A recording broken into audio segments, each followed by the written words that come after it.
when I'm touching his structure, now my mind has a certain amount of resonance that I feel. Now my mind has a matrix between me and what I'm feeling. So if I want to feel more, I have to relax my own mind as I enter, and the effect inside him is very subtle in its balance. But my mind is saturating now. I feel more. It's kind of like I'm in the fluids of the astral and so forth. Once I've done that, then I release the energy I feel. And if I use a pressure differential model, I put in a bubble, create a vacuum around them, and just let what I feel go out.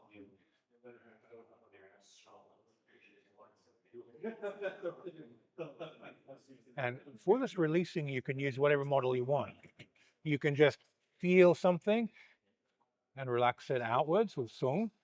You can create vacuity around it, and the energy just moves as you open it. And sort of like steam coming off. Yeah, it's like steam coming off the body. You can demagnetize.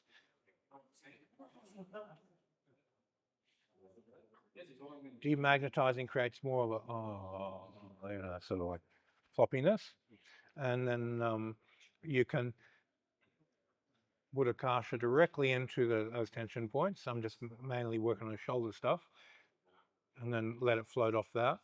If you put Akasha around, then the pressure difference will suck that energy out. So it's two different types of Akasha.